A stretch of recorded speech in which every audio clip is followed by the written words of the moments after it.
this group of lawyers that you mentioned, yourself and the others from around the state who World War II veterans and a little bit older. And Yeah. I don't think their role has ever really been talked about that much. Oh, Just the I don't think it has, except among ourselves, or and most everyone had something to do with the Environment Administration. They had some appointment. I think not all, but most everyone, and some of them stayed in politics, helped Carl Sanders on through that period. I don't think any of them have done much more. All these people were private people, not running for office. I don't think I ever gave you a name of all of them, but you gave about 10 or 12. well, that's about what it was. There's one person named Scruggs. No, you didn't mention. Well, he lives it down around Valdosta, Adele. Adele.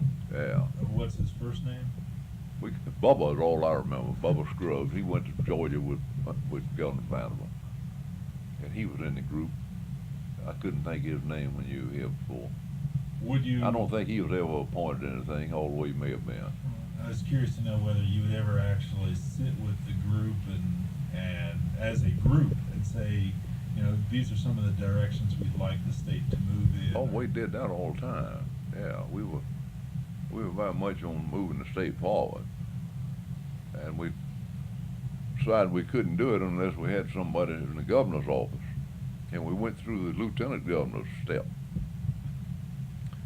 and Bob Jaden would have succeeded in it, as I told you, except for the Cornell farm problem. Right. And then Carl was running for lieutenant governor, and when Bud dropped out, Carl just jumped up to start running for governor, and that he sort of inherited this mantle and became the governor. Was Carl part of this group too? No, he was too young to He be. was a little younger, right? Younger than us, yeah. But we all backed him, all supported him.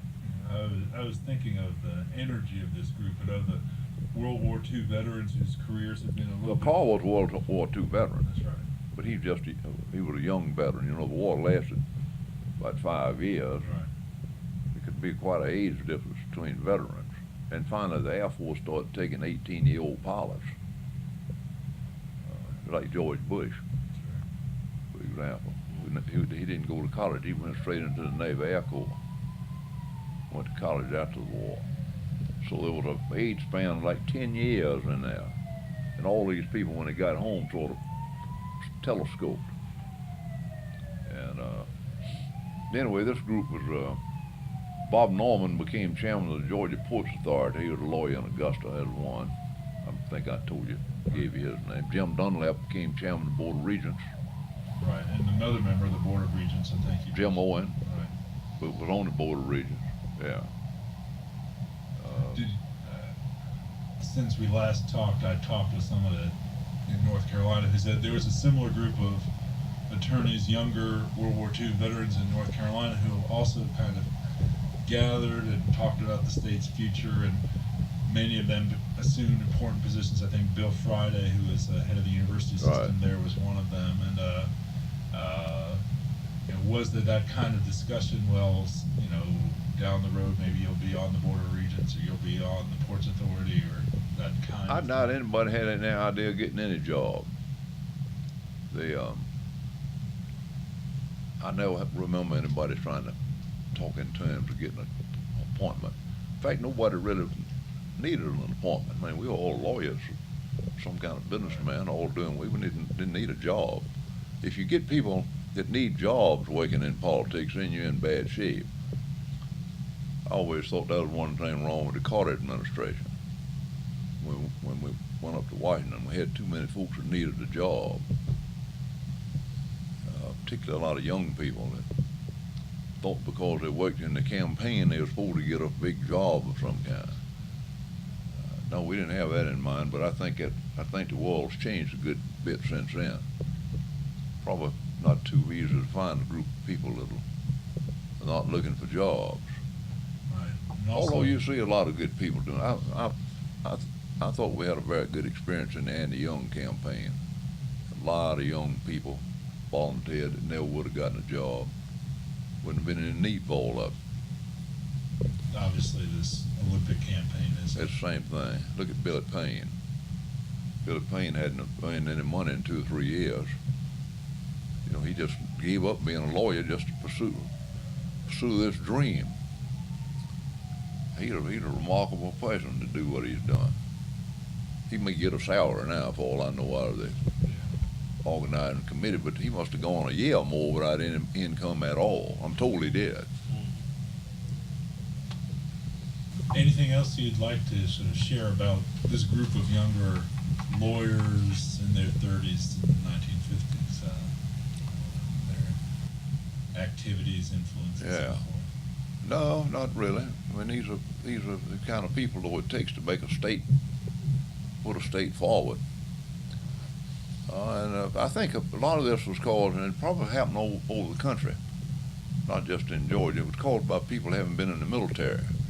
You were exposed to the world, and you had different ideas from your life you lived before you went into the military.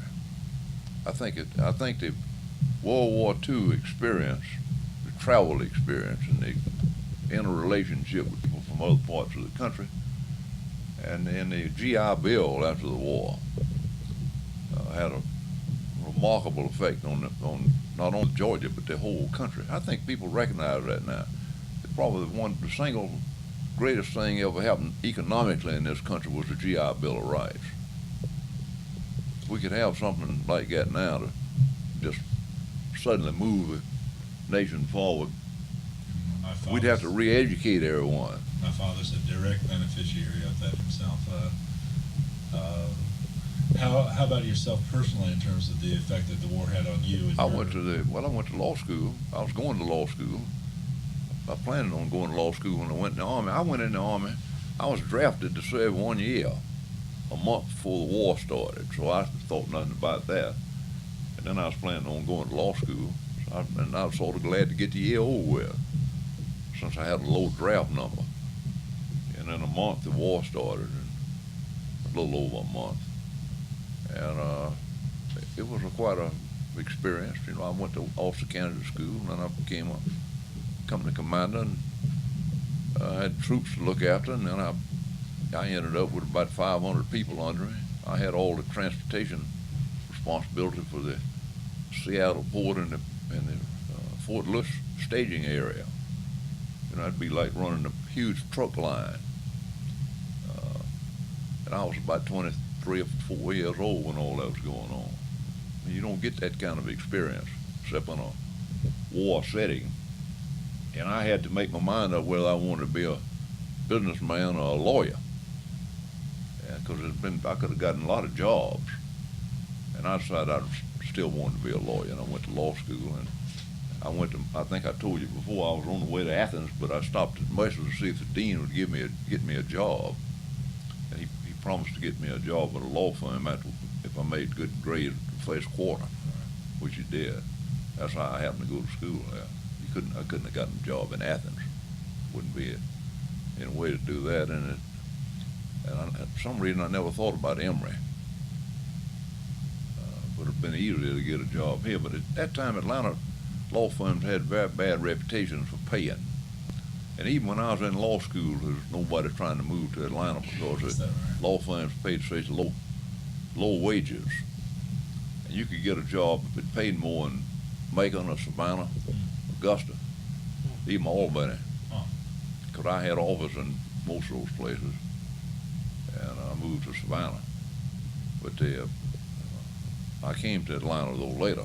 Just in a few years as a partner in a law firm, it makes a tremendous difference between being a paid hand. What was the railroad that was the client of the Central Georgia? It was the Central Georgia, okay. Which is now part of the Southern. Sure. But it was an old famous railroad. Oh yeah.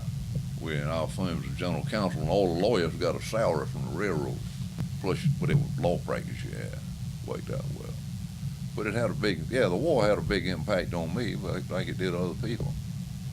I still marvel at what happened to people from the little town I came from, you know. I was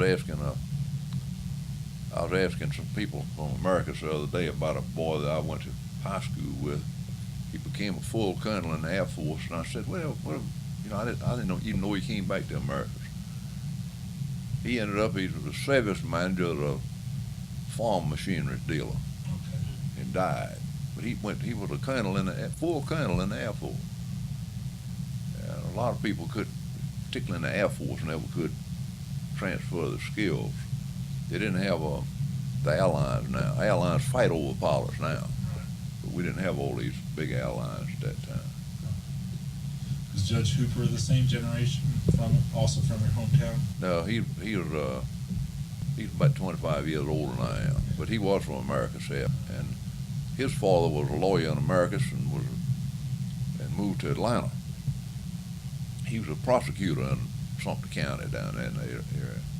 He moved to Atlanta, and Judge Hooper, I think, was born in Americus, but sort of grew up here in Atlanta. Now, one thing you did not mention last time, but you alluded to in your confirmation hearings, is how the legal actions or the actions of the governor were related to the state's economic and financial condition in the late 50s. What kind of correlation there might be between the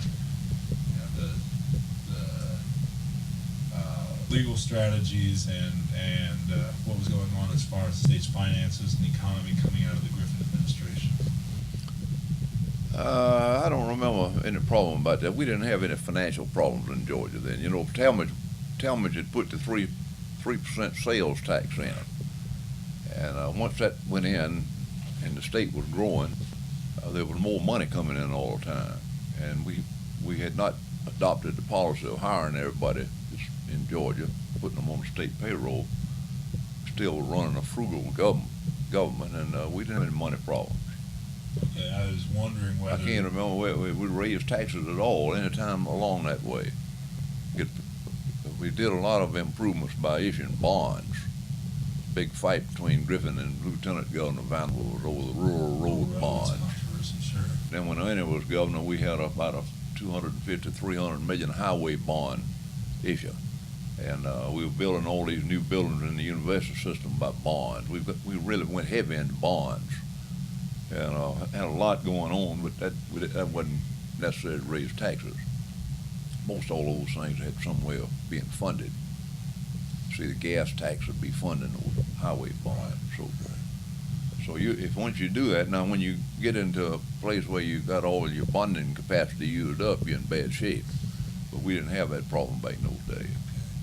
I've seen a cartoon, an old Baldy cartoon of Atlanta as a ghost town, if the schools had been closed here. And I was wondering if those kinds of considerations of corporations moving into Atlanta or, the impact of closed schools. Yeah, the integration issue was so great that I doubt anybody was giving a whole lot of thought to whether we were going to be a ghost town or whether we were going to be getting more business or not. I mean, it was overwhelming. When Richards has the board meeting and has a divided vote on whether say they didn't want any black trade. I mean, you know what a serious matter you're dealing with, and it was so emotional that the economic problems were totally submerged, lost sight of. Now, if anybody would know, you had to have schools. We talked about that last time. After the Civil War, we didn't have any schools for 40 years. Very few people were educated. Yeah. And we would have been going back through the same thing. But think how close the Sibley Commission vote was, where they were simply voting like a straw vote on whether to close the schools. There were 8 people out of 20, 11 to 8. 11 to 8. Yeah, 11 to 8. 8 people voted to close the schools. But think of that. I mean, that's unthinkable now. But that was a high emotional time. Yeah, I think one of the interesting things that came out of... Now, let me tell you, let me add on to that. It was years later when I've forgotten how many years, when Forward at Atlanta started. Right. Ivan Allen was president of the Chamber of Commerce before he became mayor. Right. And we raised, he raised a lot of money. I've forgotten how much it was. Run ads all over the country about Atlanta. But I think by that time we had integrated schools, and it was time to sort of turn around and get take advantage of it. We were the only southern state that had solved the problem to any degree. We had repealed all our laws, and had really taken a step forward. And Forward Atlanta was the first time we started trying to build Atlanta economically. Before that time, it was just well, I can give you an idea. When I moved to Atlanta in 1953, there had not been a single new office building built since the Depression, which started in '29. And I remember seeing the hole in the ground where the Fulton Bank is, Bank South, right there was the first one. So that gives you an idea. And that was in '53. Well, all of we up to 59, 60, 61, 62 in that era is where we got these problems solved. I can't remember when Forward Atlanta started, but it could have been about 60, 61. And Hartsfield was saying the city too busy to hate. And we'd started integrating the lower grades at that time. He'd said that before. But that's when we started taking off economically. And you have to also remember the airport was small. Air transportation was not a big thing then. We've had 3 airports since then. Right, 61. So all that's changed. And the railroads were going down and taking off all the passenger trains. We used to be a great center for passenger trains. And the interstate highway system hadn't been built. Eisenhower started it. One of the great things done for the country. And the first expressway we had here, the city tried to build it. And they got Robert and Company, a local engineering company, to design it. And it had no beginning or ending. It was just sitting there and like something you wanted to show off. And finally, in the Marvin Griffin administration, somebody got him to agree to take it over. And the state highway took it over and has been remodeled and redesigned, and all the great highway system we have now through Atlanta, which is a marvel to people from other parts of the country. They can't believe it, what a thing it is. It is also during that time that we started a rapid transit idea. Vanderbilt's administration was when that started, the idea, and Dick Rich was the chairman of the local committee to get the rapid transit started. That was when that dream started, like the Olympic dream started to 1987. At the time, nobody could really think about having a metro rail system. Well, But the people thought, well, why don't we talk about this? Why don't we try it? And that's the way it started. and there was the Urban Mass Transit Administration of federal government that was established around that time, wasn't it? Maybe, Yeah. maybe I don't remember that, but I know that everybody was talking about we had to have federal money to be able to do it, but we had to get the idea started. And Dick Rich was thinking about bringing people down to Richards. And that was before he died, and a non-rich family took it over, finally sold it to people that bankrupted it. Right. You go there now, go over to Muses. There's hardly anybody in there. It looks like a ghost store. That used to be the most prosperous men's store around. Maybe the Olympics, changed that. And more people maybe move downtown. I don't know. We stay in downtown. We going up 191 Peachtree. I was curious as to how you actually became chief of staff to Governor Vanderbilt, how that process happened, because it wasn't clear. Bob Judden recommended me to the governor. I didn't know the governor as well as I knew Bob Judden, and he was staffing the government with Bob Judden, who was his closest friend. And they decided they wanted to get a lawyer. Well, by that time, I was probably the only one in the group that was with a prominent Atlanta law firm. And whether it would be true or not, they probably thought I had some sense because of that. And and Bob recommended to me, said, you're going to need a good lawyer to be chief of staff. And that's how it happened. In light of the school situation. That, and I guess, without saying anything ill about the dead, our Attorney General was Eugene Cook, and his staff had never been built up like Arthur Bolton later built it up. It was a very small staff, and It was just sort of customary that you'd have a good lawyer. Marvin Griffin had, as I told you before, Buck Murphy, who was one of the finest lawyers in Atlanta. So they were thinking in that vein, get some smart Atlanta lawyer. And they probably made a mistake getting me, but at any rate, that's how it happened. And so then you went to the other partners and said, or how did, the governor asked you if you would be chief Well, I of went to staff. Mr. Spaulding. At that time, Mr. Spaulding ran this place. He would take it up. He'd announce it to the other partners, sort of the way it was. He was a benevolent dictator and one of the finest you could have. He really built the thing. But he himself was always had something to do with politics. He'd been county attorney, Fulton County at one time.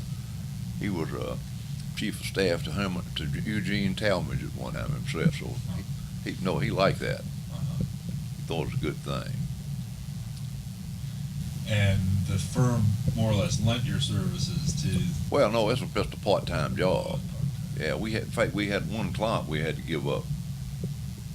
McKesson Robbins, The drug construction. company, was also in the liquor business, and they had a wholesale beverage license from the state.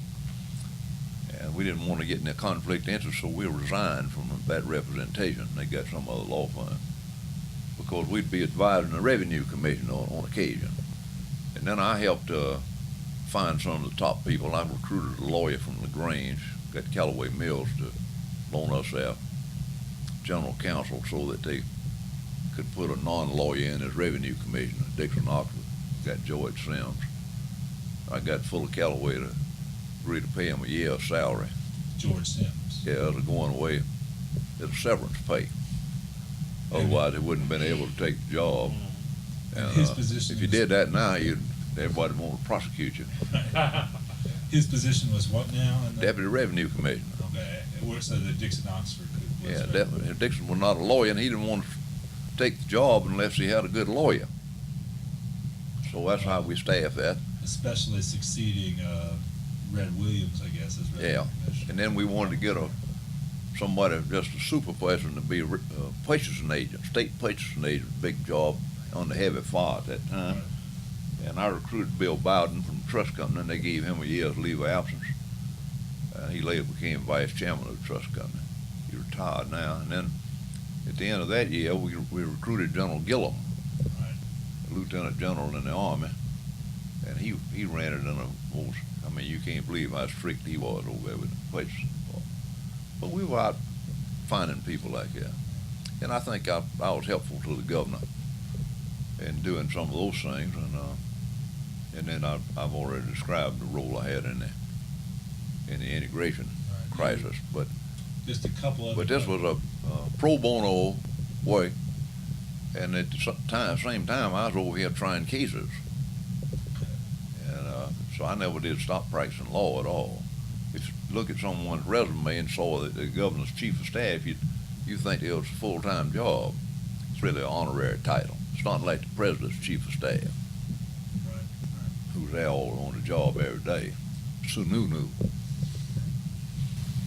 Different kind of thing. yeah, different kind of job. They have the governor has something called an executive secretary, who really runs the office.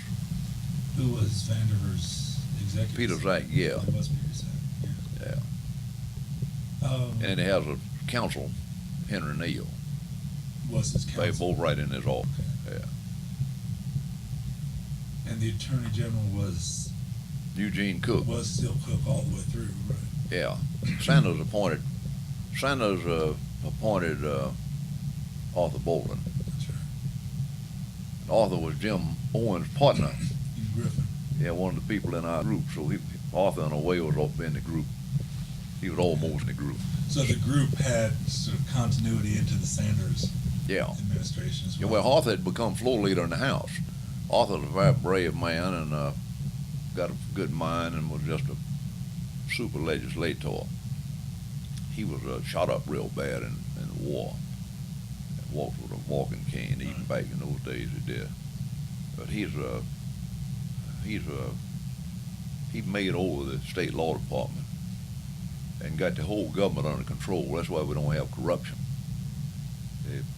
He set a pattern, a tone that you can't take a long time to lose, and then you pick Mike Bowers, who's sort of like him, to succeed him. Sure. And you can't have your own lawyer. You have to get lawyers from the Attorney General. And if we get to the point like the federal government where every department's got their own lawyers, we'll go straight to hell, I can tell you that. Okay. Now, we didn't talk about the meeting of lawyers at the governor's mansion after Judge Hooper's decision in the Atlanta case, Yeah. the first ruling in 1959. Maybe you could describe some of that meeting. I can't remember Sure. much about that. I think we had it must have been our committee that met there with the governor. Yeah, I saw mention of two meetings. One is the committee, and then one is a group of 17 or so. Well, the first one was the committee would have been Buck Murphy, Charlie Block, Holcomb Perry, and me. Right. We probably met with the governor. Sure we did. Probably met with him 3 or 4 times. The 17 you're talking about must be the meeting where the governor told him he was going to carry out the court order with respect to the University of Georgia. Well, I thought there was more than 20 there that yeah. day. Well, it's confusing from reading which meeting. Yeah, was I don't which. know. Right. The only meeting that's in my mind is a big meeting where he told them that he knew they'd be resigning. I told you about that. How many people were there at that meeting? I thought there was about 20. Okay. Yeah, at least 20. Not more than 22 or 23. Could have been 17. And Might have been a 17 meeting that I didn't attend. yeah. You know, yeah. they were the governor was having meetings every day. A lot of this is kind of confusing, and a lot of it comes from the confirmation hearings. It's sort of hard to figure out. Well, you know, I was having a hard time even then because I couldn't remember all that. It had been about 17 or 18 years. And these senators who were proposed to me being Attorney General were digging out all this stuff, and they were getting people from Atlanta to give them tips. And all the civil rights people around here, Julian Bond and this woman lawyer named, I can't think of her Margie name. Pitts Hayes. Yeah, they were dead set against me, and they were getting up information. And most of it I couldn't remember. You know, they even tried to get Judge Tuttle to come up and testify against me. A judge I served with. And he didn't come, and actually came to my swearing in. Right. I was curious. I found. I mean, I don't know that Bond and Hames tried to get him to come, but I know that a staff member for Judge Senator Mathias is one, I think, called. Mathias, Maryland. Right. Yeah. I saw a reference to a commission. Oh, I was wondering more about sort of the origins of the Sibley Commission. What kind of models did you have from Virginia or the other states? Didn't have any. For better or for worse, that came right off the top of my head. I just did it one night in my den at Havisham Road, and I was so worried about it, and I could see where we were heading, and it just sprang full blown. And I wrote it out that night, and it never was changed, except for putting the different organizations in. And I didn't have any model. What happened is after we toured the South, we found no one else knew what to do.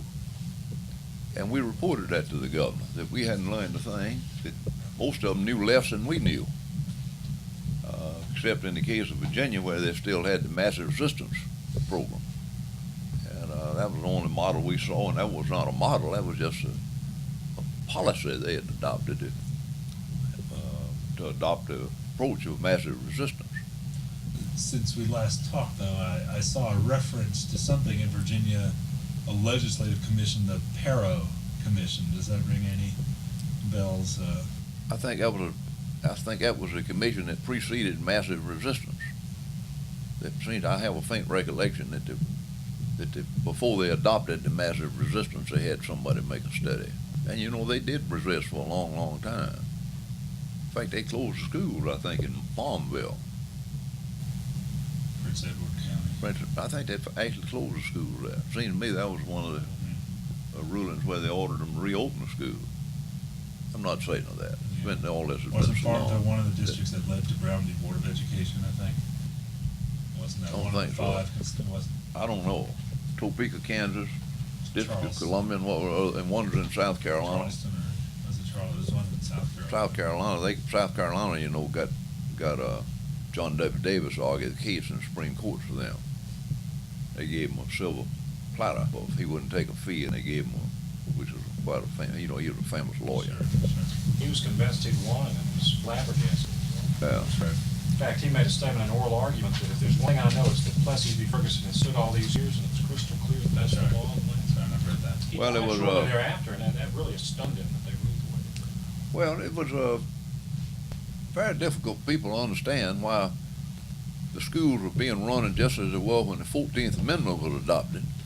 That suddenly the 14th Amendment, after all those years, required the opposite. And Plessy v. Ferguson, having stood all those years, and that the opinion was unanimous.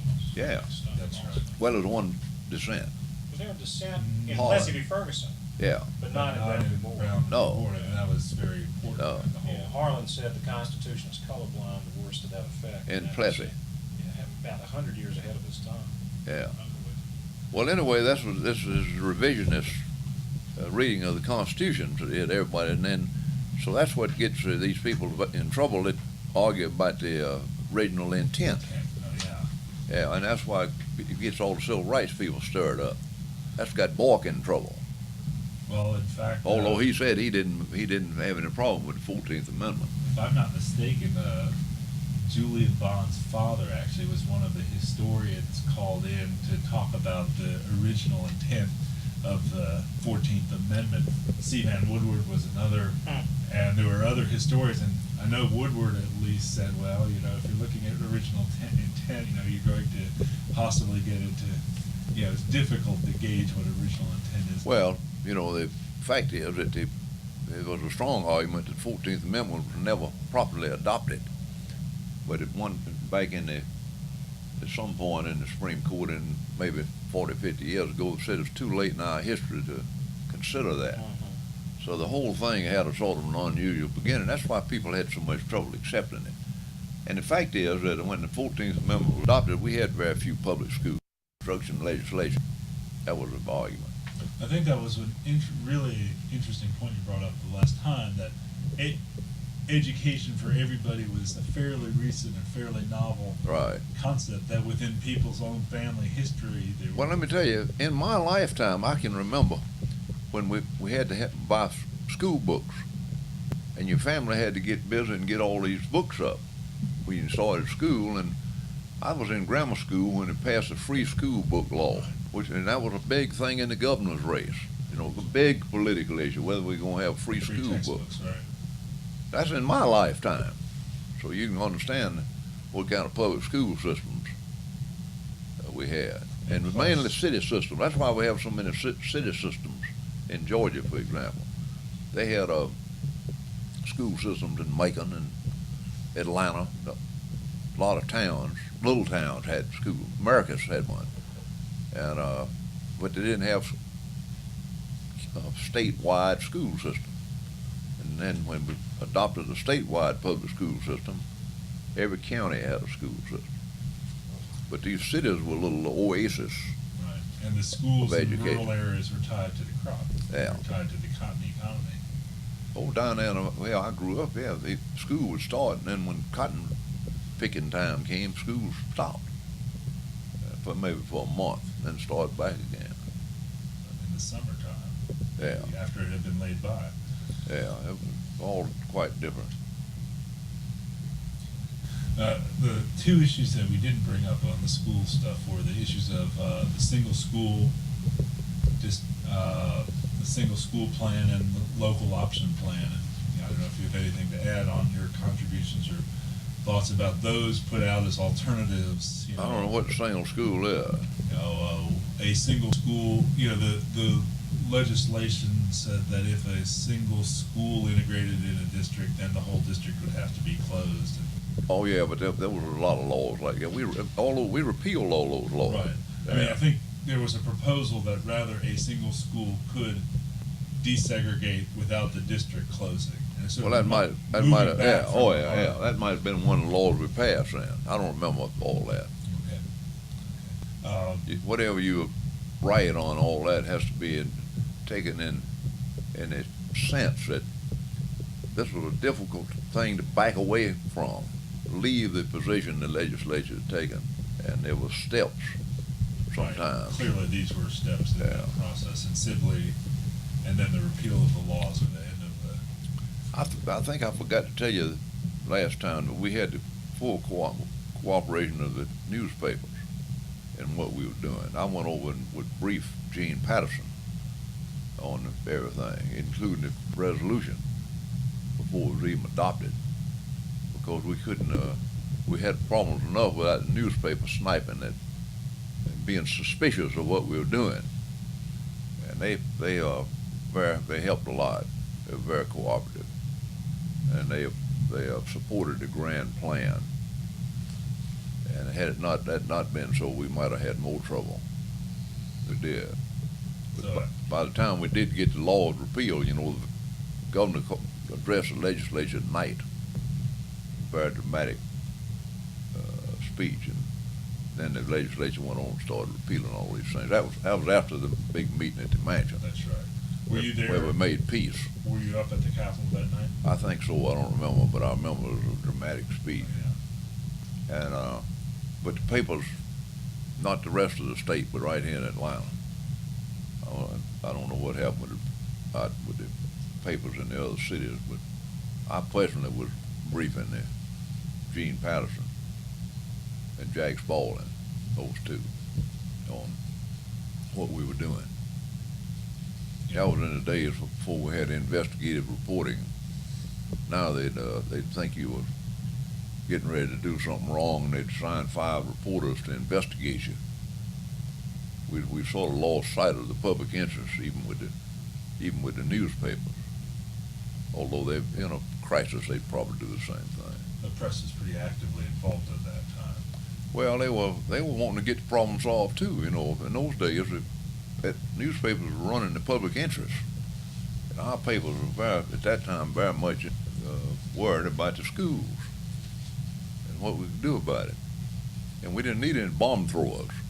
We needed people to remain calm till we could work it out with reason. And they knew that. Did a good job. Patterson's a great journalist, so was Spaulding. Who else from there was involved? M.L. St. John or? St. John was a political reporter. I'm not saying how much he was in it. But It was McGill. no, they had a fellow who used to cover the state capitol who was a political writer. Can't think of his name, but he had a same name. There was a photographer over there with the same name. He would have been ahead of ship. Charlie Pugh. Yeah, Pugh, P-O-U. Yeah. Yeah, P-O-U, Charlie Pugh. They would have. I wasn't dealing with them. I was dealing with the editor. The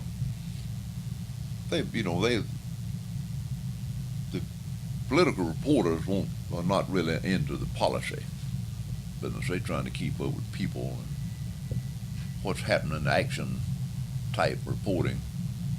This is what I was dealing with high policy, and I was dealing with the editors. I wasn't looking for news stories. I was looking for editorials. Now, was it you personally who approached Mr. Sibley about? Me personally, right? Well, maybe you could recall that encounter. We were over in the old building, and he had retired from the bank, but he wasn't no longer in the law firm. He was retired, but his office was right beside our offices, and I went and talked with him. I told him what the problem was, and he was a very public-minded, civic-minded person, and he himself was worried. He probably, during the time that he ran the trust company, spent most of his time trying to figure out how to build up the state, and he worked on agriculture a lot, and federal laws. He was a great thinker, visionary, and so it wasn't too hard for him. The only thing he wanted to do is know it was not a gimmick. He wanted to be sure it was worth doing. That it wasn't just a way to get a 6-month delay, or something like that. And he wanted to know who else was going to be on the commission, and he wanted to know whether he'd have the support of the governor in whatever decision he came up with. One or 2 decisions: close the school or keep them, integrate them. That's the only thing you could decide. And he was satisfied about it. I can't remember whether he ever talked with the governor or not. The governor would know that. I'm sure they must have talked. But the governor told me who he wanted to be chairman. I told you that story Right. before. Right. And we went over 3 or 4 names. And he settled on Mr. Sibley. Do you remember who some of the other Yeah, contenders were? I'll tell you who one of the others was. The only one other one was Mr. Spaulding. 2 of them were in the same law firm. And there were 1 or 2 others, and I wished I could remember who it was. The governor might know, he may remember. Yes. But he finally said, well, we ought to get Mr. Sibley. Mr. Sibley had been a judge at one time before he moved to Atlanta. Joined this law firm. He practiced law in Milledgeville, and he was something like the city court judge. That was maybe. eons ago. That was back in the Oh, yeah, teens or 20s. Well, he moved up here before World War II. Yeah. Or one. Yeah, I did. Oh, yeah. Well, see, they all went to the University of Georgia together. Mr. Sibley, Spaulding, Troutman, and Brock, all at the University of Georgia together. Now, some of them went to other schools, like Mr. Spaulding went to Georgetown, the undergraduate, but he went to Georgia Law School. And they were all there, and they all ended up, as the years went by, they'd bring one more of them in here, one more. Mr. Troutman was the last one. He was over at another building practicing with his brother. It was the Georgia Power Fund. But when they finally got, and Mr. Meta, who just died about 2 years ago, Mr. Metter, who was the Madow, he was another old lawyer here.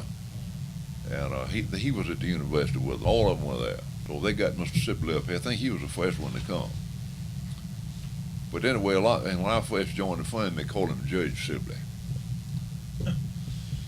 Then after he became a banker, they sort of, years went by, sort of was dropped.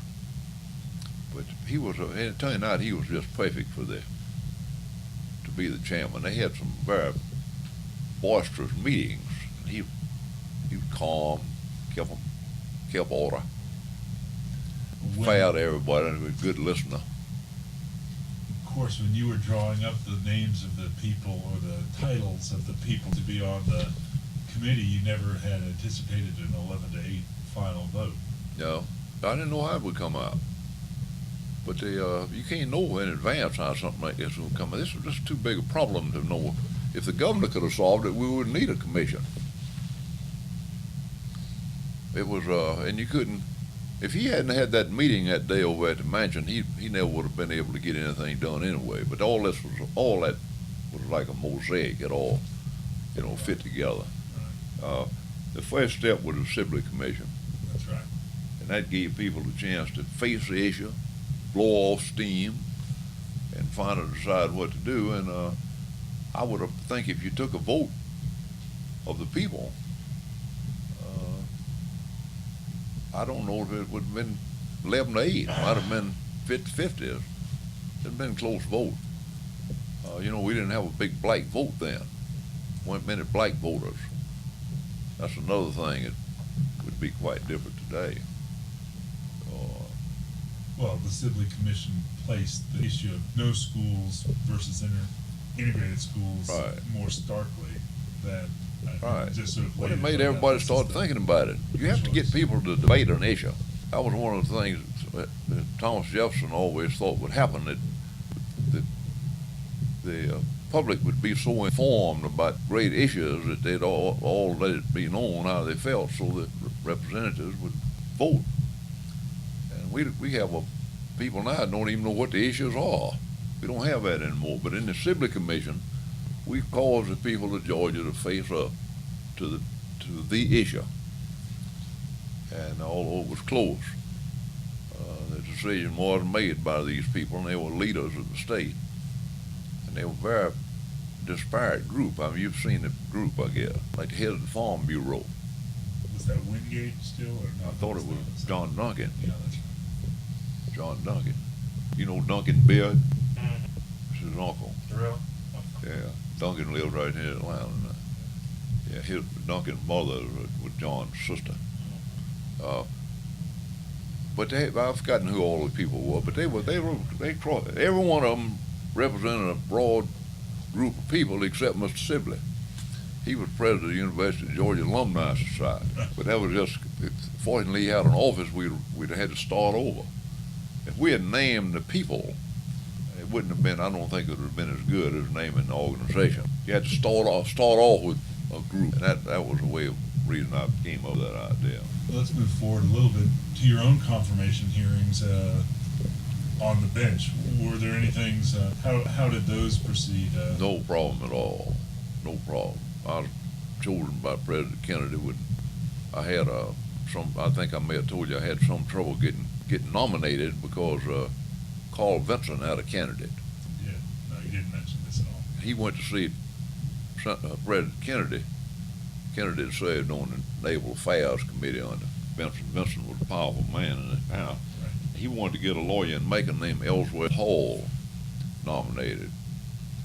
And Kennedy didn't want to get crossed up with him, so Bobby Kennedy asked me how I stood with the members of the House. And I already had the two senators, but the two senators would have been glad to have Ellsworth Hall also, but they had already recommended me, but they would have just put him on the list.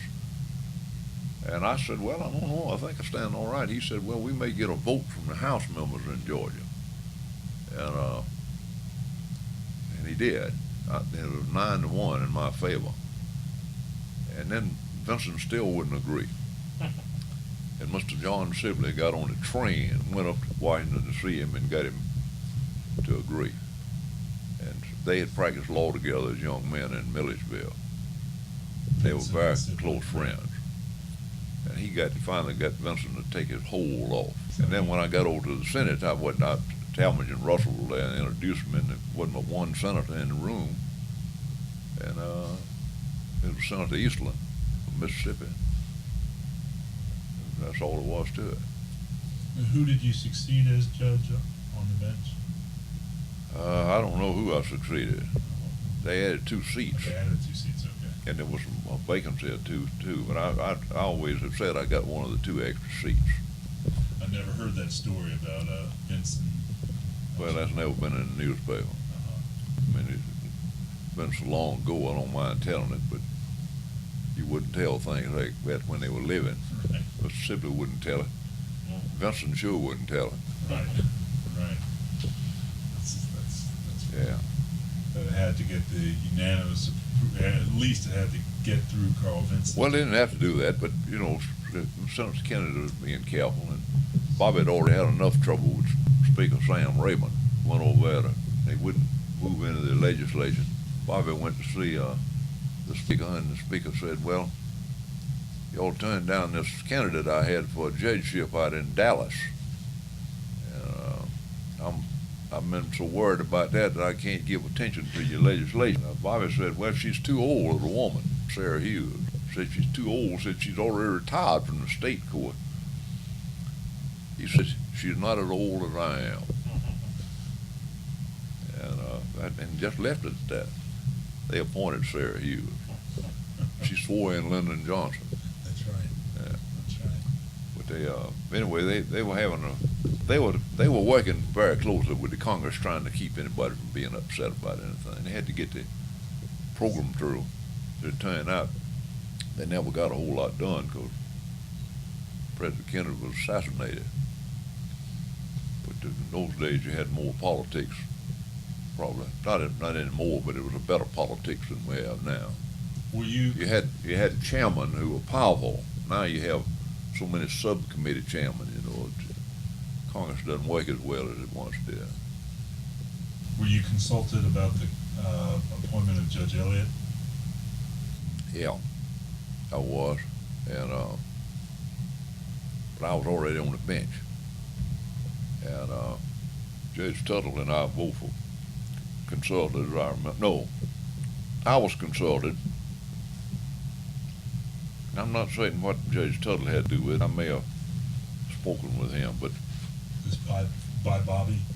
yeah, and Talmadge and Russell, but Talmadge particularly was insisting on being appointed, and I think I gave him the advice that we ought to ask Judge Boodle what he thought about it. And I said, if Judge Boodle would not mind serving with him, you ought to go ahead and appoint him. And I don't know how we found out what Judge Boodle thought, but I was a judge, I could ask him. But I don't know that I asked him. Judge Tuttle may have asked him.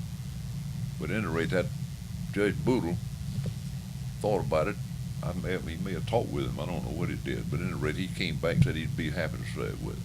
Judge Boodle was a Republican, and that's the way it worked out. And Judge Elliott had been Talmadge's floor leader back. Right.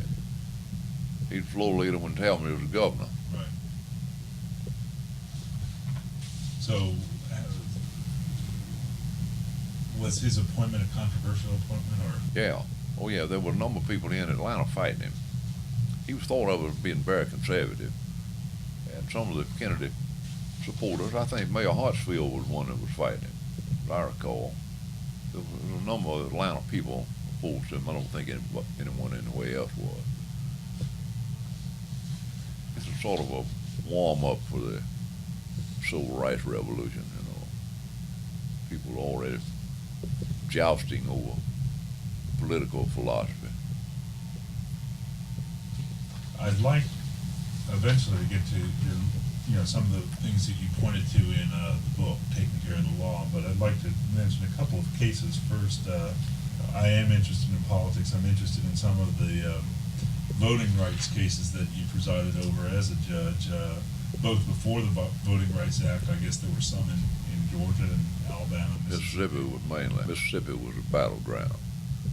I was there a week once trying to clerk of the court in Hattiesburg for contempt of a court order for not letting blacks register. Judge Brown and Judge Wisdom and I spent 1 week in Hattiesburg trying this man. We fined him.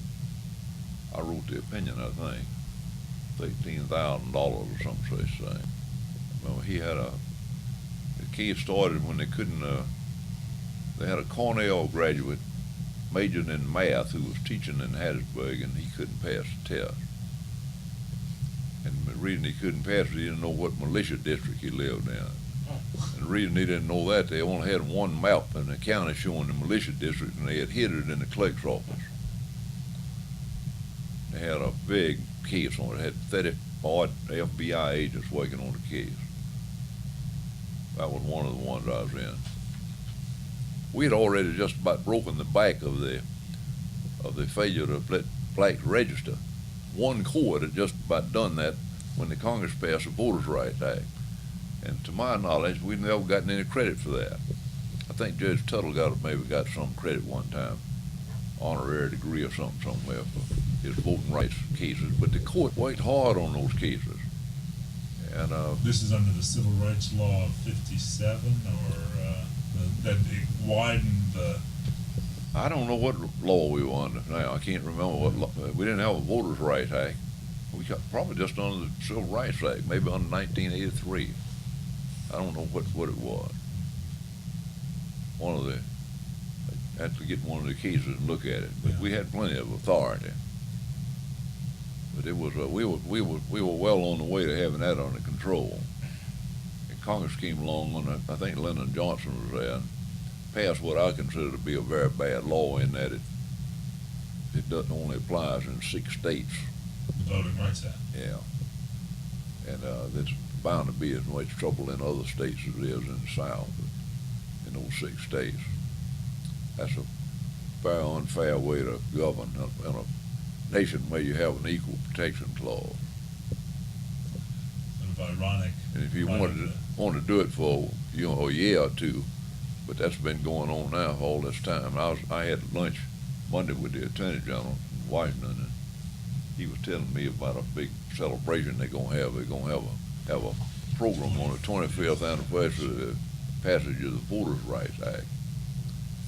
I told him that I thought it was a very sad affair when the federal government would not extend it.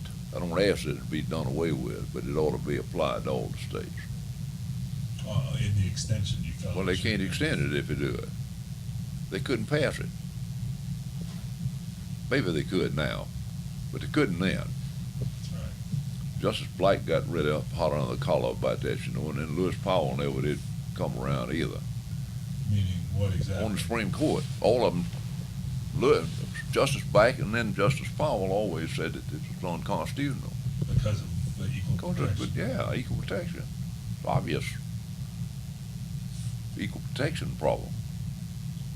And you could do that as a remedy for a while, but not forever. When they extended it, it's been extended twice, I think.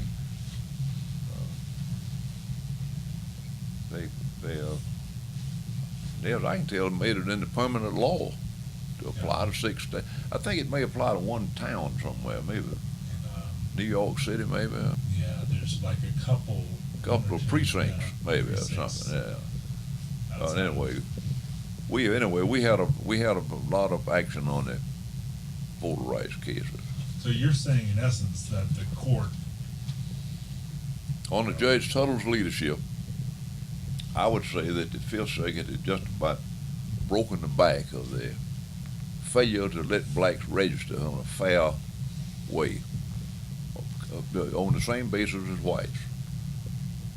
And we hadn't got into the literacy tests, a lot of things like that, except where they were being misused.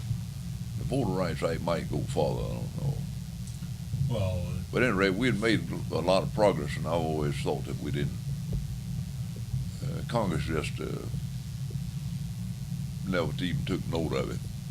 You know, they could have straightened that out long before, like school problem. They could have straightened that out, and the public would have accepted it if Congress voted a law on Section 5 of the 14th Amendment. I was interested in Judge Souter was calling to the attention of the senators that. So yesterday they asked me some question, and I was able to get in something about Section 5 of the 14th Amendment on abortion. I said, I don't know why everyone's so worked up about the Supreme Court decision. The Congress can take care of that by simply passing a law. The trimester system can be put into the law by the Congress under Section 5 of the 14th Amendment. There's silence. There's not one senator that wants to get into that subject. I'm sure they'd rather the court handle it. But see, the public doesn't understand why the court does things like that. They think that the Congress ought to set policy in the country, not unelected judges. So it was a good thing when the Congress finally dealt with the voter rights problem. and you were mainly dealing with the issue of registration rather than election. Yeah, well, we may have had some cases less than that, but the big problem with registration, they just wouldn't let blacks register. They'd have all kinds of ways, and see, they had to enforce it unfairly because there'd be a lot of whites that couldn't pass the test, and they wanted them to register. They couldn't have a fair system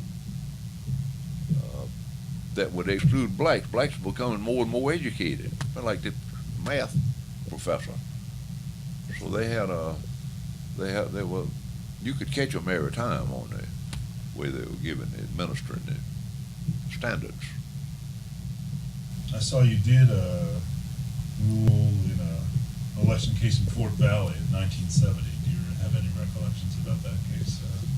I don't. It might have been. I think it's probably an at-large or single district. Single district. Most things got started. Yeah, that's still going on. You know, they're still arguing about that. I'm well aware. Yeah. We could move maybe to questions about your judicial philosophy about the legal system. I saw that you had been chairman of the Atlanta Commission on Crime and Juvenile Delinquency very early on. And Appointed by Mayor Allen. Asked to do it by Mayor Allen. He couldn't. He was a mayor and they had a crime problem, and we had some politics was such around here. He was looking for somebody that was independent. Couldn't be accused of being in politics. I was on the bench, and so I agreed to do it. And I picked I agreed to it if he let me pick the vice chairman and the lawyers. And he agreed to that. I told him he could take anybody else. I picked Billy Stern from the trust company to be the vice chairman, and I picked Frank Shackelford from the Austin firm to be the general counsel, and then he picked out some young lawyers. Hugh Peterson, one from this firm, Emmett Bondurant, Fred Davis, what's his boy's name, got a law, Mike Trotter. They all, and that's how they all got to know each other and got started. Was in that, and this was, by the way, a one-year crime commission. we recommended that they form a crime commission. We had 140 recommendations, and that was one, and that's the thing we have here now. Right. That was not our commission. The one we have now is not the same one. Ours went out of business. We had 1 year study, and it was out of date, I guess, before we finished because we were able to find that there was no drug problem in Atlanta. The next year is when the Haight-Ashbury group started in the 10th Street area. Right. It's been hell to pay ever since. But anyway, I did that. Mayor Allen asked me to do it. And what about the work on developing federal judicial centers and the neighborhood justice centers, kind of concept? Well, that was all after that was sort of well, let me go back a minute.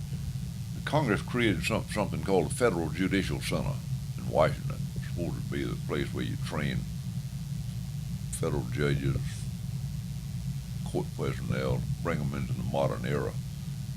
Chief Justice Warren was the Chief Justice, and he appointed me the chairman of the Committee on Innovation and Development. That was supposed to be the computer study, how to put the computer in the court system. And I had to learn a good deal about computers myself then to be able to do that. Later on, I was on the board of the Federal Judicial Center. By that time, Berger had become Chief Justice. And I got an interest in court administration. And as you know, it's been written a lot of times. I put this summary procedure system that I devised all that. It's in the, was in the 5th circuit, now it's in nearly every circuit's got it. I'm the father of all that. And I just got interested in court system. I tell you, this doesn't sound too good, I'm sure, but if you didn't do anything on the court but just decide cases, you'd pretty soon get bored. And I got interested in court administration just as a sideline, sort of, so to speak. So then, by that time, I had resigned from the bench. Chief Justice Berger had something in St. Paul, Minnesota called the Pound Conference. The 75th anniversary of Judge Pound's famous speech on popular dissatisfaction, the causes of the popular dissatisfaction with justice. This is the 75th anniversary, and he had made that speech in St. Paul. You want to change? That lawyers, judges, whatnot, professors, so we made some recommendations, had a number of speakers. And there was a speaker there who taught at the Harvard Law School.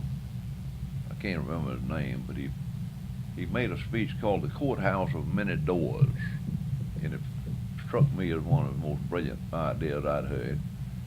His idea was that when you had a problem where you thought you needed to go to court, you'd go to the intake office at the courthouse, and they would refer you to, they listen to your problem, they then refer you to a fact finder or a mediator or an arbitrator, or to take the trial route.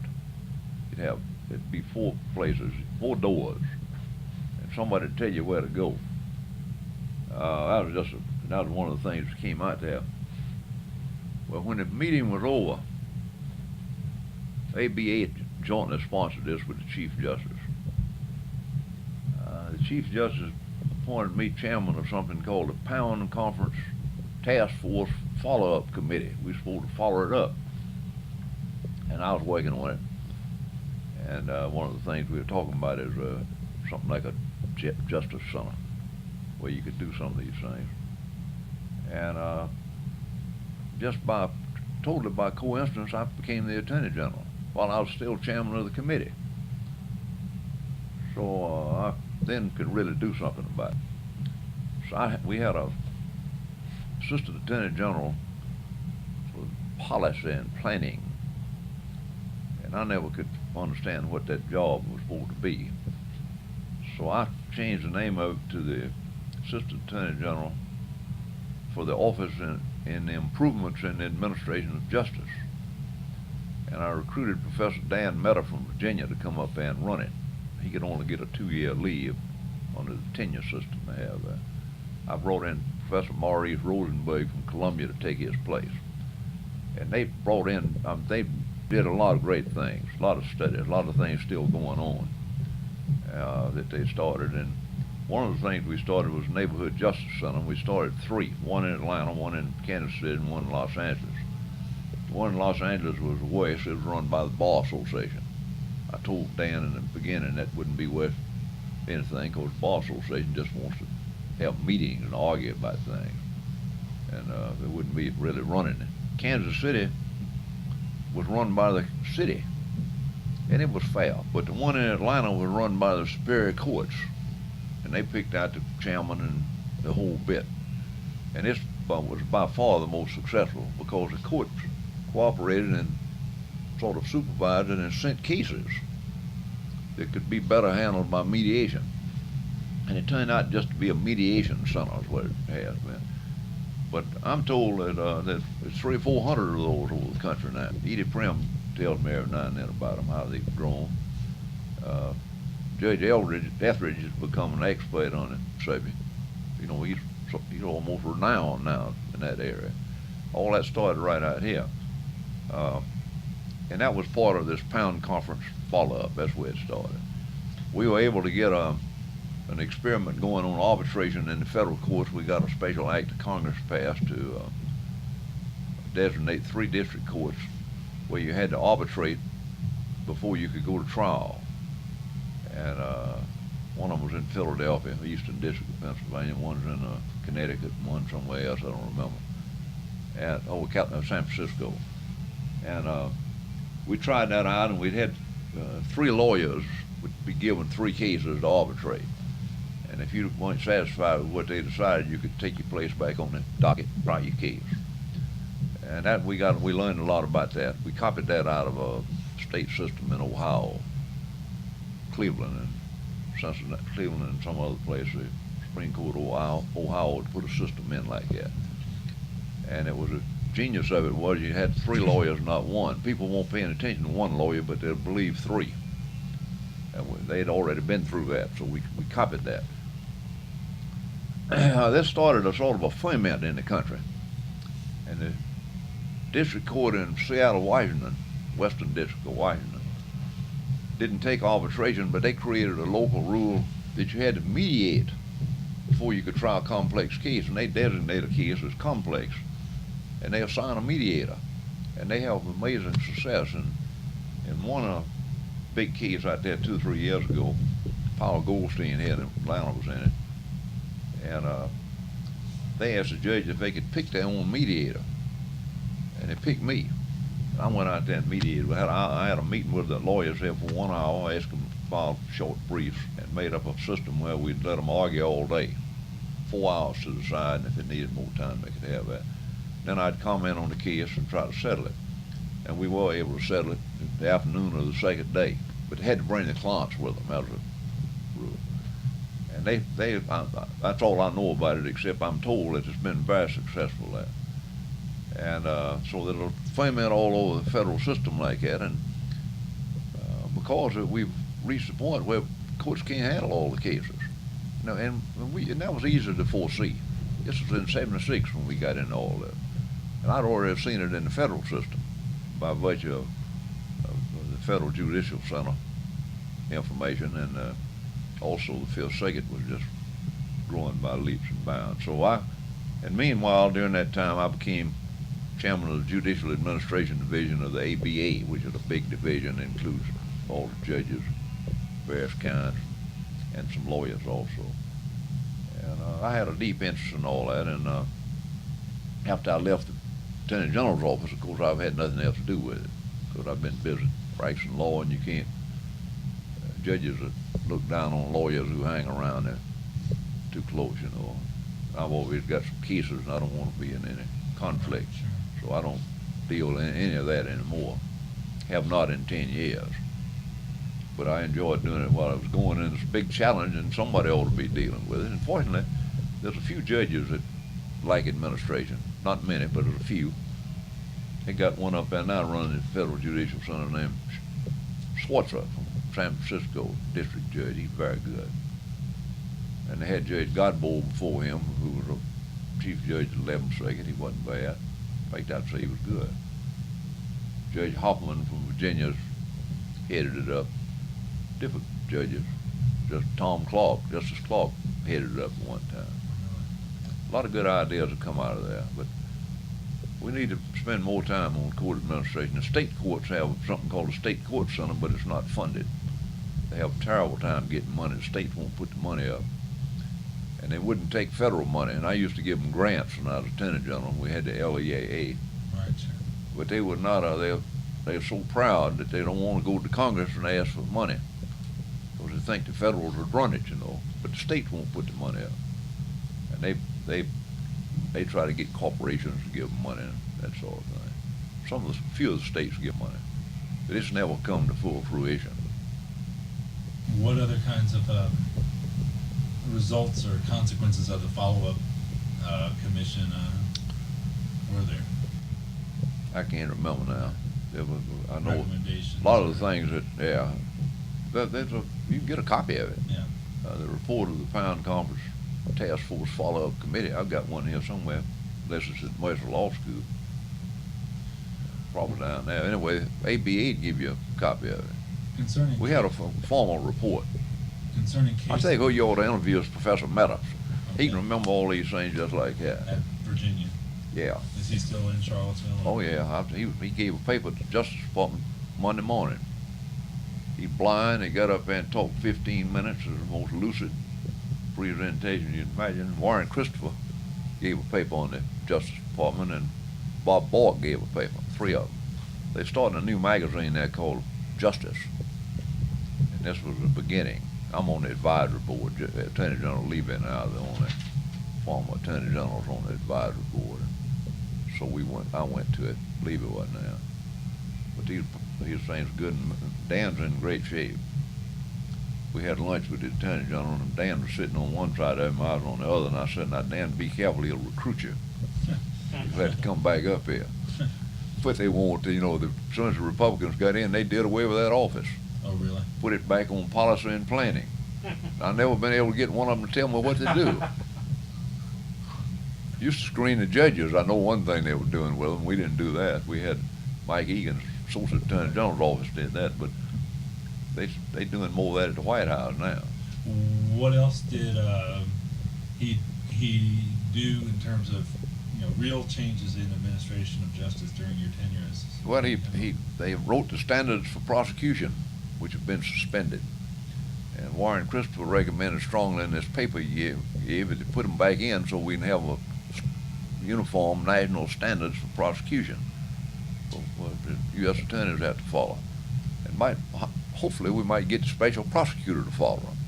That'd be a great thing if we could do that. He pointed that out. So that was one of the things it did.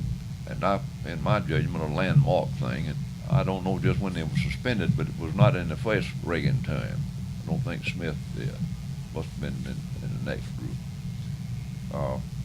He did a study on whether we ought to abandon the electronic search system we had at the department and bring in Lexus or Westlaw or somebody else. Okay. We had one that the Air Force had developed and put off on us. It was like a gift, and it wasn't any good. We had to get a study done about that, and they did that. And we were talking about rewriting all the criminal law, and Dan had a man on his staff who probably knew more about the federal criminal code than anybody in the country. I've forgotten his name. He was a career man at the department, probably retired or teaching somewhere now, I don't know which. But he was there, and we did a lot of work on the criminal code.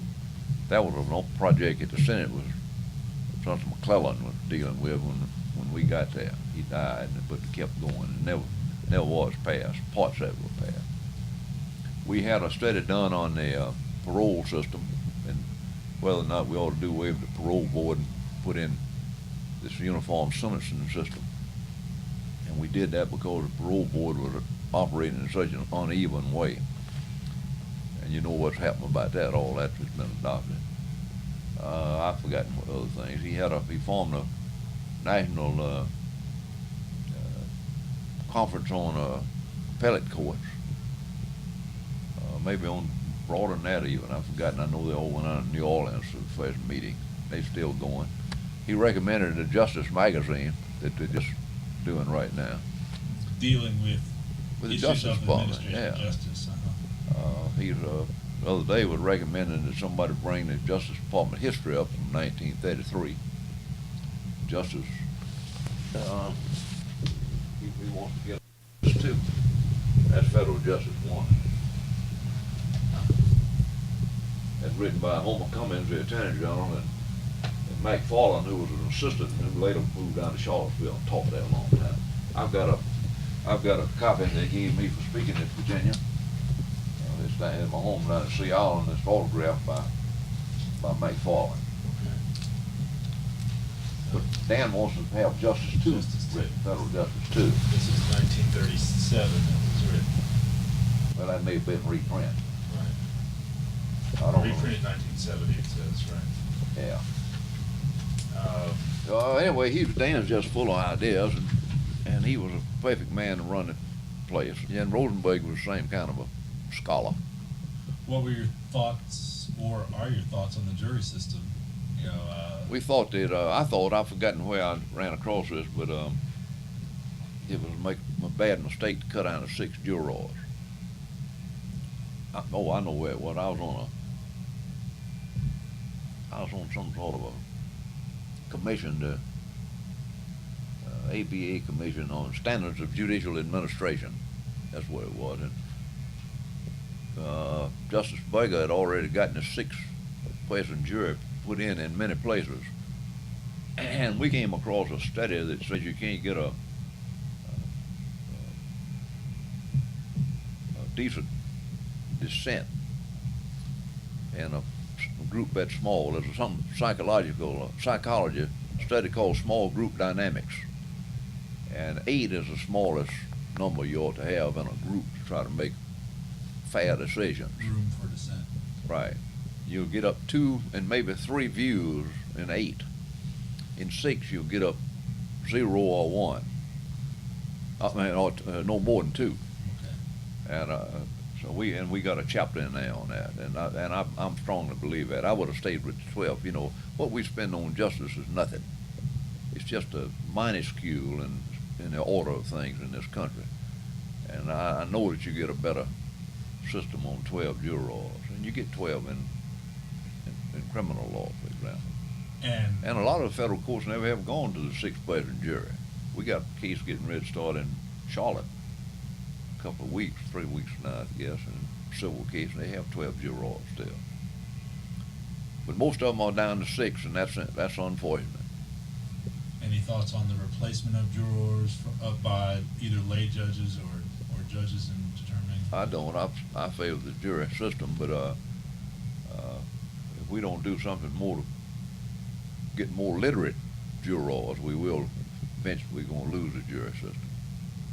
We're going through a great transfer of wealth system in the country through punitive damages. Jurors who really are not quite up to what they're dealing with, and it won't last, in my judgment. But there's a great debate over whether you can have a literacy test for jurors, and I was on the committee that put the new jury system in using the voter list. Right. In the 5th Circuit, I was on the committee when we put the system in, and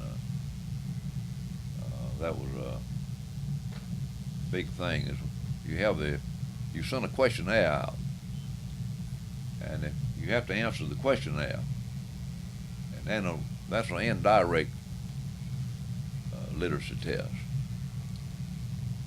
but you don't know who filled it out or anything like that. You know, you can't ask that. So you may have people.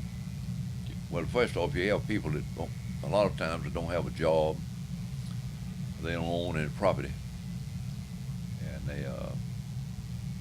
I don't guess you can have that as a qualification anymore in this country. But they are handling vast sums of money, and that would finally drive you to the not having a jury in civil cases, and that's where probably might be heading. The only way England ever switched to that is they didn't have any men. They had such a shortage of men World War II, they just did away with juries except in libel cases and criminal cases, those two things. Judge Bell, what are your views on diversity jurisdiction? I would do away with diversity jurisdiction for the local citizen. I would keep it for the foreigner. That was what Would you raise the jurisdiction limitations above $50,000? No, I think that's fair. In most cases, people just allege something more than that anyway. The author of the pleading can set the amount, so I don't think that's worth anything, not worth arguing about. Although when they get it up to 50, sometimes you can see it wouldn't be worth 50 if all you're dealing with is a broken bump on a car or something. But there's no reason to take a statute that was written to take care of the foreigner and give the benefit to the local person. And in fact, it's given the local people an escape to the federal court rather than using their own court system. If they had to use their own court system, they'd be more careful about it. They want to have a better system. So I've always favored that change. But you can't get that done, I don't believe. What are your views on creating an additional court of appeals between 10 circuits and the U.S. Supreme Court? I've been opposed to that from the beginning. I think the Supreme Court's author of their own misfortune. And you notice now they've just been cutting down on the number of cases. They can handle all their work. And if they can't, then they might give some thought to resigning and let more able-bodied people get on it. You don't have to stay on that till you're in your 80s. There's no law that says that. Yeah. That's right. So that leaves me cold. Every time they bring that up, I just think, well, that's a prop. My last question is, do you have any thoughts on what we can do about pretrial discovery abuses, both in federal and state systems, other than something like the Rule 11 sanctions? No, that's totally out of hand, as you know, and it's making it impossible for the middle class to use the courts. I had a case last year where I had to get a status conference with the federal judge in Savannah because I represented a small company, and the insurance company for one side and the state of Georgia for the other, State Ports Authority, had just about broken us. So I went on there and told the judge that they totally exhausted us, and we were going to have to surrender. We couldn't use the court system. Well, they settled it that day. Judge told them, I'll never forget it, he told the lawyers, those two groups, that they'd milk the cow as long as they were going to milk it.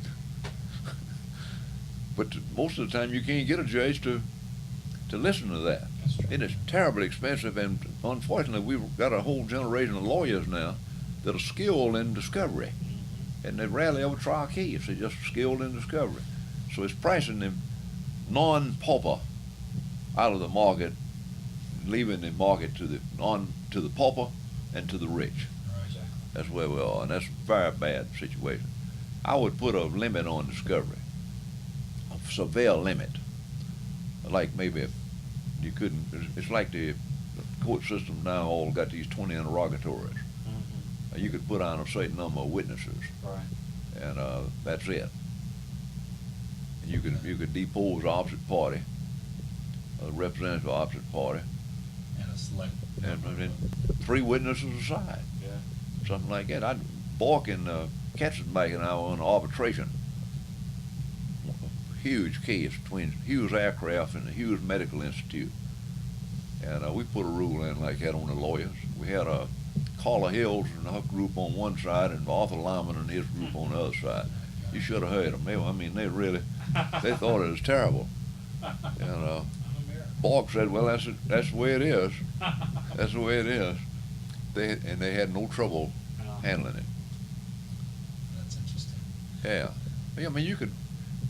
This is sort of like the courthouse in many doors. It may well be that the court system is going to have a screener that looks at a case when it's filed and has a status conference. He could be a law clerk. Right. And calls the lawyers in and says, now this is what the discovery is going to be on this case. And that's it, period. Now the lawyers all want to appeal that. I mean, they make it more complicated. I've decided lawyers will do anything except go to court. That's got to be the problem. That's true. If you had to go, when I started practicing law, you had to go to court. I mean, there was nothing to go to trial case. And then the discovery started building up. And when I left, and it wasn't bad when I left to go on the bench, but when I got back, I asked somebody around here one day to find a lawyer for me, and they reported back to me that he was on discovery. And I said, "What is that?" I mean, I couldn't believe it. I mean, I had an idea what it was, but I couldn't believe it. Wasn't on trial, he was on discovery. Discovering what? I'd like to hear your story of how you developed the summary procedure. Yeah, the judges, by the way, are getting very upset about the discovery. I was invited to 2 lawyers, 8 district judges, and 2 law professors invited to the Federal Judicial Center 3 or 4 years ago by Chief Justice Bagel. He was still in court, not long before we left. And he had a big interest in judicial administration. And they were talking about Rule 11, a change in Rule 11 imposing more sanctions on lawyers. But the trouble with the sanctions business is that's another trial. And that hadn't been any great shakes of the thing. My judgment, there's got to be a better way to do it. It has to be done administratively. Well, the summary procedure was, I was chairman of a committee appointed by Judge Brown. Judge Brown will tell you all about this. He'd be glad to tell you. And we had to do something about the large number of cases we were getting. The case loaded quadrupled, and we were going through these motions of hearing these cases argued where there wasn't a thing to the case. And we decided that based on some studies that we'd gotten in a Second Circuit had what they call a summary affirmance, but they'd let you argue and then they'd issue the decision right there. And we didn't want to do that because it's embarrassing to the lawyers. And so we decided that the best thing, and they had about a third of their cases in that category. And we did some sampling and came to the conclusion we had about a third that ought not to be argued. So we got up a system called a screening system, and these are all in the local rules. And we had a screening system where every case was sent to a judge, and the judge screened it and put it down for full oral argument, half oral argument, 15 minutes aside, or made a recommendation to 2 other judges that it'd be disposed of summarily, and you'd send a little opinion with it. And if they agreed, you had a summary affirmance or summary reversal. But it had to be unanimous. It had to be unanimous, number 1, on it not having oral argument, and number 2, on the result. And we debated that a long time, the whole court at a court meeting, and finally decided we'd try it out for 3 months, see how it worked. And we all thought it would be fair because it had to be unanimous. It had to make 2 votes, not 1 but 2. Right. And we tried it for 3 months and we never stopped it. Kept going. Now it's been copied pretty near all over the country. I haven't checked all the court rules, but I hear most of the courts use it. What was the response of the attorneys? Oh, they thought it was terrible. American College of Trial Lawyers, and I'm a past president of American College of Trial Lawyers. They had an emergency meeting and said that the system of advocacy was under heavy attack, and just went crazy over the subject. Got the American Bar into it, but we never did back up. They totally, well, they didn't know what kind of cases we were dealing with. They were dealing out of ignorance, actually. They ought to see some of the cases. And we never backed up, never gave up. And they fought it over the country. And that's one. I remember it coming up once when I was on the board of directors of the American College of Trial Lawyers. I'd long since left the bench. I said, I hate to listen to all this again. And I killed it. They don't ever bring it up anymore. Only the people that's been there could see the mix of the cases. And you could ask the law clerks. They would see the same thing. Oh, yeah. We were very sensitive to people's rights. We couldn't be accused of not being sensitive. I mean, I might be a conservative, but on a civil rights standard, I'd be a flaming liberal if somebody was thinking about that. So we weren't taking anybody's right away from them. And you could ask for rehearing. A lot of these cases, people just appeal to go through the motions. I bet it's terrible in the state court system. I don't know what to do about that. They don't, I haven't kept up with the state court systems.